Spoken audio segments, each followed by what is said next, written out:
So you may have heard that BMW's really been coming under fire lately over their latest recall, which involves, well, BMW's catching on fire. So in this video, I'm going to show you how to find out whether or not your car is affected by this recall. And if it is, I'll show you how to actually inspect the part that's in question and maybe give you some peace of mind while you wait to get your car in at the dealership. So yeah, let's get right into it.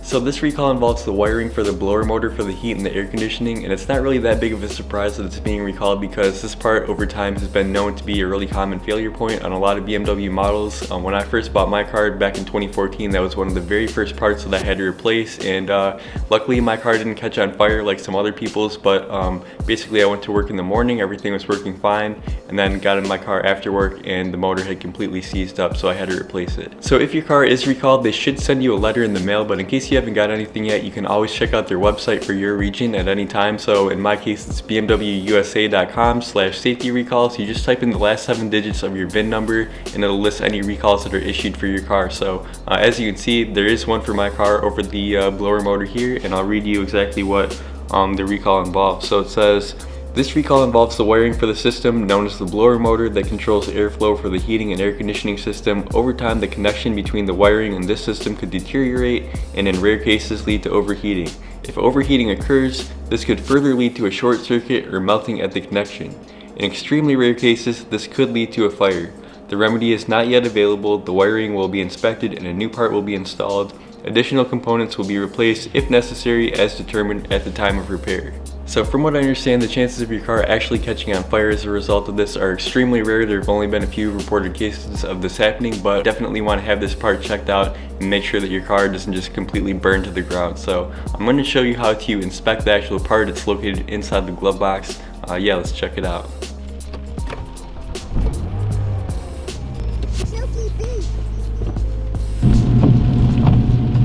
Alright, so I'm heading out to my parents' house right now, and I gotta say I'm really excited for the day where I finally have my own house and my own garage, so I don't have to lug all this camera equipment and gear around with me. So yeah, really looking forward to that, but for right now I'm just making it work. Alright, so before I get started, I should mention that as long as your car is on that recall list, they're going to inspect and possibly replace that part for free, so you don't even really have to worry about it. But this is just kind of to give you some peace of mind, just in case you call the dealership and there's a long wait list to get your car in.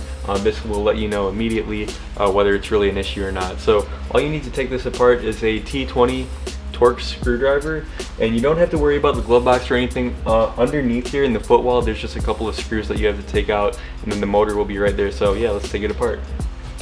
Remove the 2 Torx screws.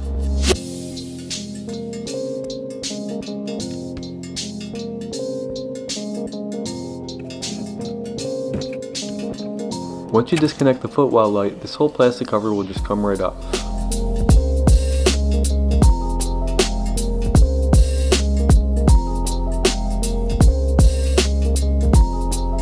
Disconnect the larger wiring harness from the resistor. I unplugged both in the video, but I wasn't really sure which ones I needed to actually unplug.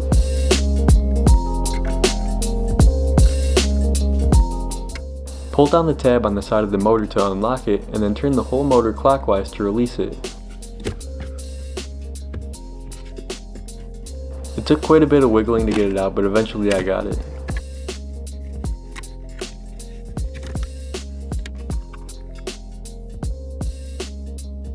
So just taking a look at this part, I don't really see anything that jumps out at me.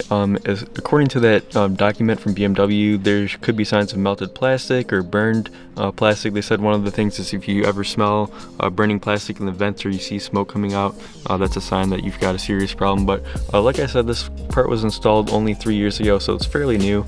The motor itself is genuine BMW, whereas the resistor here is Vallejo. And I'm not really sure if that makes any difference at all, but all the wires on here look perfectly fine. There's no signs of any melting or overheating or anything, so this is going to be safe to put back in the car. The fan spins just like it's supposed to. There's no resistance or anything on it.